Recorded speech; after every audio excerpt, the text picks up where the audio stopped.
Dzina la Tate ndi la Mwana ndi la Mzimu Woyera. Amen. Ngati ndapeza kuyanja Ambuye pamaso panu, musandipitirire. Pemphero la mphamvu, pemphero la Abrahamu, amene ngakhale wagwa, koma chifukwa cha chikondi chake mwa Yesu Khristu, lero akupempha kuti Ambuye asampitirire. Ilitu ndi pemphero lanu, ilitu ndi pemphero langa, ilitu ndi pemphero lathu, pamene tikupitiriza kusinkhasinkha za buku la Genesis, buku la chiyambi chathu. Mawu oyamba lero pa 1 July, mwezi watsopano, madalitso atsopano akuchokera m'buku la Genesis, mutu wa 18 ndime ya 1 kulekeza 15. Amene akutiwerengera mawu oyamba ndi Andrew Mulambe kuchokera ku Mbusa Wabwino Parish, Msanje, mu Diocese ya Chikwawa. Ndipo salimo yathu ikuchokera mu uthenga wa Luka, mutu wa 1 ndime ya 46 kudumphadumpha mpaka ndime ya 55. Ambuye amakumbukira malonjezo awo. Nkutheka tikuona ngati akuchedwa kutiyankha kapena akutiwala. Remember to remember kuti Ambuye amakumbukira malonjezo. Mawu mu uthenga wabwino ndi monga adalembera Mateyu Oyera, mutu wa 8 ndime ya 5 kulekeza 17.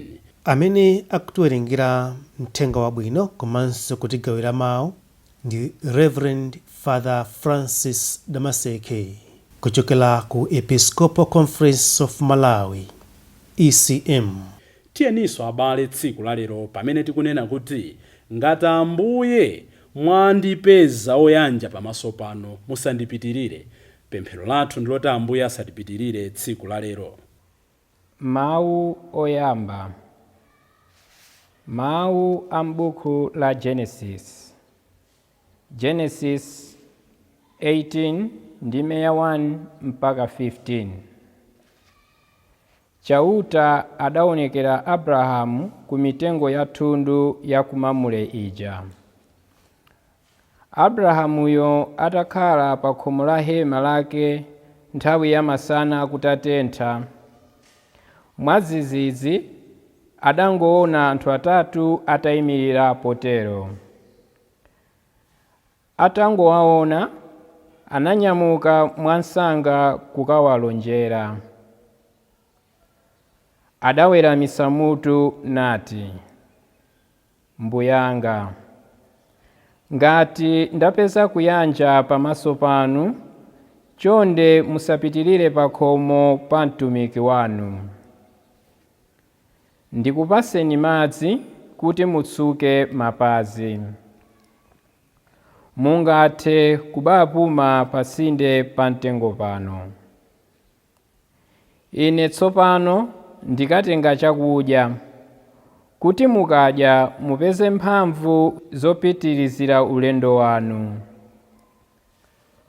Mwabwera pa khomo panga pano, motero ndiyenera kukutumikirani."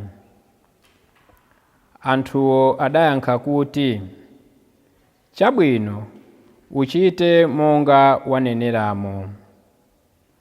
Abrahamu analowa msangamsanga mhema nauza Sara kuti, "Utenge nsanga nsengwa zitatu za ufa wosalala, ukande ndi kupanga buledi."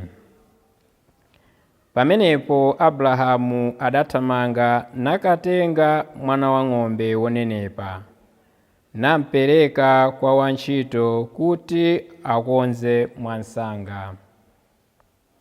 Kenaka adatenga chambiko ndi mkaka wokama chatsopano ndi nyama yokonzakonza ija nawapasa zonsezo.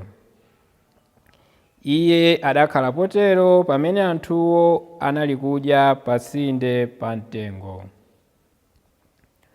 Tsono anthuwo adafunsa Abrahamu kuti, "Kodi mkazi wako Sara ali kuti?" Abrahamu adayankha kuti, "Ali mu hemamu." Chauta adati, ndikukulonjeza kuti pakapita miyezi 9 ndizabweranso, ndipo mkazi wako azakhala ali ndi mwana wamwamuna. Sara ankangomvesera ali kuseri kwa chitseko cha hema. Abrahamu pamodzi ndi Sara anali nkhalamba zokhazokha, ndipo nthawi imeneyo nkuti Sara ataleka kusamba monga amachitira akazi. Motero Sara adangoseka namati, monga ndakalambira inemu, kodi nkuthekanso kuti ndikondwe ndi mwamuna wanga? Komanso mwamuna wanga ndi wokalamba zedi. Chauta adafunsa Abrahamu kuti, chifukwa chiyani Sara amaseka ndi kunena kuti ine monga ndakalambiramu kungatheke bwanji kukhala ndi mwana? Kodi chilipo china choti chingakanike Chauta? Tsono pa nthawi yake ndizachitadi zimene ndalonjeza, ndipo Sara azakhala ndi mwana wamwamuna. Apo Sara adakana chifukwa cha mantha adati, sindinaseke. Koma iye adati, inde unaseka. Mawu a Ambuye. Tithokoze Mulungu. Ambuye akhale nanu. Mawa mu Uthenga Wabwino monga adalembera Mateyu oyera. Ulemu kwa inu Ambuye. Mutu wa 8 ndime ya 5 kulekeza 17. Pa nthawi yomweyo Yesu ankalowa m'mudzi wa Kaperenawo. Mkulu wina olamulira gulu la asilikali 100 a Chiroma anadza kwa iye. Adampempha kuti, Ambuye, wantchito wanga aligone ku nyumbako, sakutha kuyenda ndipo akumva kupweteka kwambiri. Yesu adamuwuza kuti, chabwino ndibwera kudzamuchiritsa. Koma mkuluja adati, Ambuye, sindine oyenera kuti inu nkulowa m'nyumba mwanga. Mungonena mawu okha ndipo wantchito wangayo achira. Inetu ndili ndi akuluakulu ondilamulira, komanso ndili ndi asilikali amene ineyo ndimawalamulira. Ndimati ndikauza wina kuti pita, amapitadi. Ndikauzanso wina kuti bwera, amabweradi. Ndipo ndikauza kapolo wanga kuti chita chakuti, amachitadi. Yesu atamva zimenezi adachita chidwi, ndipo adauza anthu amene ankamutsata aja kuti, kunena zoona, ngakhale pakati pa Israeli sindidapeze chikhulupiriro chotere. Ndithu ndikunenetsa kuti ambiri adzabwera kuchokera kuvuma ndi kuzambwe nadzakhala nawo pa phwando mu ufumu wakumwamba pamodzi ndi Abrahamu, Isaki ndi Yakobe. Koma chonsecho amene ankayenera kukhala mu ufumuwo adzawaponya kunja ku mdima. Kumeneko adzalira ndi kukukuta mano chifukwa cha zowawa. Kenaka pouza mkulu wa asilikali uja Yesu adati, inu pitani, zikuchitikireni monga momwe mwakhulupiriramu. Tsono wantchito wake uja adachira nthawi yomweyo. Pamene Yesu ankakalowa m'nyumba ya Petro, adaona apongozi a Petro aligone akudwala malungo. Adakhudza mayiwo pa dzanja, ndipo malungo adatha. Pomwepo amayi aja adadzuka nayamba kukonzera Yesu chakudya. Madzulo amenewo anthu adabwera kwa Yesu ndi anzawo ambiri ogwidwa ndi mizimu yoyipa. Yesu adayitulutsa mizimuyo ndi mawu chabe, ndipo onse amene ankadwala adawachiritsa.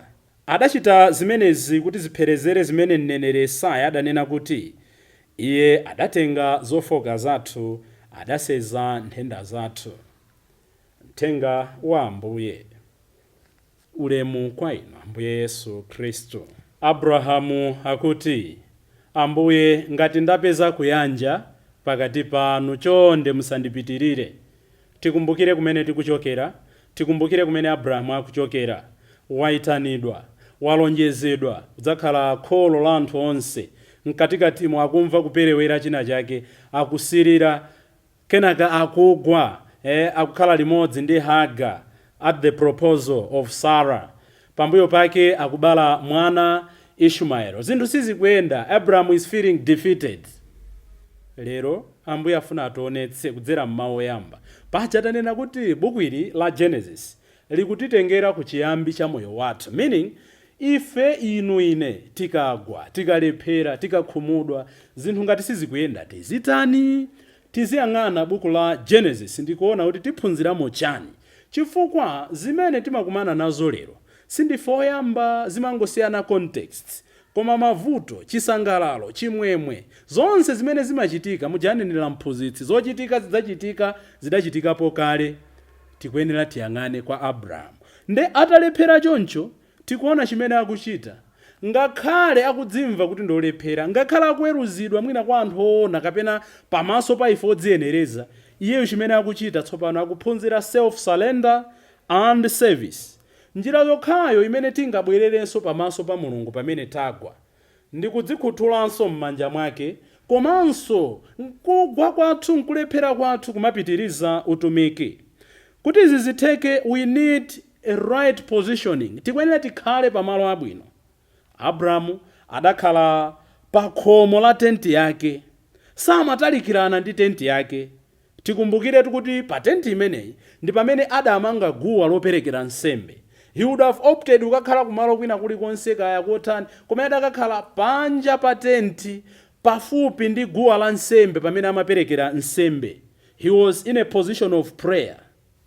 Even where you are struggling or you are experiencing dryness in your spiritual life, be closer to the tent, be closer to Jesus, be closer to your church. Ena timati pamene tagwa, pamene talephera, pamene tanyazitsa anzathu ndi moyo wathu otayirira, timasiya ndi kupemphera komwe, timasiya ndi kusonkhana kumphakati komwe, timasiya ndi mapemphero athu omwe private prayer. Ayi, Abrahamu nkulephera kwake, Abrahamu nkugwa kwake, sakusiya kukhala pafupi ndi tenti ya mapemphero, sakusiya kukhala in a position of prayer. Tikuona kuti Ambuye akubwera kwa iye mwa alendo atatu. Mulungu akhala kudzionetsa mwa njira zosiyanasiyana m'buku la Genesis, koma ulendo uno wakudzionetsa mwa anthu alendo atatu. God ali ndi njira zake zodzionetsera m'moyo mwanga, m'moyo mwanu. Atha kudzionetsa m'maloto monga wakhala kuchitira ndi Abrahamu. Atha kudzionetsa mwa njira ina iliyonse kuphatikiza mwa anthu anzathu amene timakumana nawo. Alendo aja atafika, Abrahamu akuwalandira bwino. Chifukwa cha munthu woti amapemphera, intuition yake inamuwuza kuti these are not only visitors. Akuthamanga kuwakonzera malo, akuthamanga kumuwuza Sara kozani chakudya cha alendo. Ndipo alendo aja atadya, kumapeto kwake akupereka promise. Mkazi wanuyo pofika tsiku ngati la lero, chaka chamawa, adzakhala ali ndi mphatso yanu mwana. Mulungu akhala akubwereza. Mu chapter 12 muja anabwereza zakhala kholo la mtundu wa anthu. Mu chapter 14 akubwereza, mu chapter 17 akubwereza, leronso akubwereza. Zikutipatsa chithunzithunzi chotani. Inu ine ife tikuyenera tizimva malonjezo a Mulungu pafupi. Koma kuti malonjezo a Mulungu tizindikire kuti ndoona m'moyo mwathu, tikuyenera ndi kuti pafupi tizimva mawu ake. Tikawerenga buku la Aheberi amanena kuti chikhulupiriro chimabwera pakumva mawu a Mulungu. Banda anayimba nyimbo, chikhulupiriro chimabwera pakumva mawu a Mulungu. Chikhulupiriro chimabwera pomva mawu ake. Sitingakule nchikhulupiriro pamene mawu ake akutitalikira. So no matter tagwa chotani, like Abraham, tizimva mawu a Mulungu pafupi. Amabwereza malonjezo ake, amabwereza zabwino zimene akutisungira. Koma tikuona kuti alendo aja atanena zimenezi, amene anali anjelo achauta, atanena zimenezi kuti ayi mudzakhala mkazi wako yazakhala ndi mwana nthawi ngati ino chaka chamawa, tamva kuti Sara anaseka kuti inu zitheka bwa. In fact anayamba ndi Abrahamu kuti yayi taonani ine ndakula kale pano, mkazi wangaso wadutsa pa size yobereka. The promise looked empty. Yet pamaso pa Mulungu palibe kuchedwa, palibe kufulumira. No time is late for God. Some of us, we are experiencing the same. Tikuona ngati Mulungu yadusa nthawi yoti ndizalembedwaso ntchito, yadusa nthawi yoti business yanga izandiyendera, yadusa nthawi yoti ndizakhalanso ndi mwana, yadusa nthawi yoti ndizakwatiwa kapena nzakwatira, yadusa nthawi yoti ndikapite ku nsembe. Ayi, palibe chosatheka pamaso pa Mulungu. kaya muli ndi ana ovuta, kaya muli ndi amuna amene ndi chiledzerere, osansiya. Mulungu ali ndi nthawi yake, ali ndi dongosolo, ali ndi mthetho wake. Ayi bambo mukungoyankhula, sikungoyankhula, palibe chinthu chosavuta kusiya. Ena tili ndi ma addictions osiyanasiyana, njuga nkati, mwina zikutikanika kusiya. Tafika paja poti tapemphera, tayesetsa mbali yathu tikugiva. Don't give up. Palibe inu mudasiya bwanji kuyamwa inuyo. Palibe chinthu chimene ngati kuti ichi chisindingakwanitsene kusiya. Mulungu ali ndi nthawi yake yochitira zinthu. Kenaka Abrahamu atakayika choncho, mkazi wakenso nayenso Sara akuti anali mnyumba nkumaseka chapasipasi kuti anthu awamutilaula inu, tatisiyeni ife kwatha kale. Nde tamaliza mawu yambaja nkunena kuti kodi iwe mkazi wako amasekeranji? Anampanikiza Abrahamu. Ndipo Sara anayankha, ine sindimaseka. Akuti iwe tinakumva umaseka. Akutionetsa kuti don't collaborate in undermining God's power. He is El Shaddai. He is Almighty. Mulungu akamatichitira zazikulu kapena tikaona kuti zichitira, tisakhale patsogolo poderera mphamvu zake kuti zimenezo nzosatheka. Tisakhale mgulu lopanga collaborate undermining God's power in our life. Tipitirize kukhulupirira mawu ake. Ndi mawu ake amene anachiritsa wantchito wa msilikali wa Chiroma. The word of God healed the daughter or the servant of the Roman centurion. Ndi mawu achauta amene achiritsa mpongozi wake wa Petro. Nthawi zina mawu ake sangabweretse mayankho exactly monga mmene inu ndi ine tifunira. Sangabweretse machiritso monga mmene inu ndi ine tifunira. Koma mawu ake ku ululu wa moyo wathu amabweretsa tanthauzo la moyo. Nkuvutika kwathu ngati tikhulupirira mawu ake timapezamo tanthauzo. God speaks to us even in the most troublesome hours, troublesome moments of our life, as it were with Abraham and Sarah. Atataya mtima, atasiya kukhulupirira, mawu akewo anayankhula mu nyengo imene iwo samaona chiyembekezo, iwo samaona machiritso. God can speak to us anytime, at any place, and with any source. Mulungu atha kuyankhula kwa ife. Mulungu amayankhula kwa inu ndine nthawi ina iliyonse, malo ena aliwonse, komanso kudzera mu chipangizo china chilichonse. He spoke to Abraham the good tidings from the unlikely source. Anamuyankhula Abrahamu uthenga wabwino kuchokera kumene Abrahamu samembekezera kuti uthenga wabwino ungachokere kumeneko. Inu ndine lero tikhale tcheru kumvetsera kuti Mulungu akuyankhula zotani. Koma chiyambi cha zonse ndi kukhuthula mtima wathu, kutsegula mtima wathu kuti Ambuye chitani feni monga mufunira. Abrahamu uja wanena kuti ngati mwapeza kuyanja pamaso panga chonde musandipitirire. Nkuthekatu inu ndine Ambuye amatipitirira chifukwa samapeza kuyanja pamaso pathu. Tiyeni tirape machimo athu, tiyeni titembenuke mtima, tiyeni tidane nacho chakwaipa. Ambuye satipitirira, Ambuye aonetsa nkhope ndi mawu ake. Dzina la Atate ndi la Mwana ndi la Mzimu Woyera. Amen.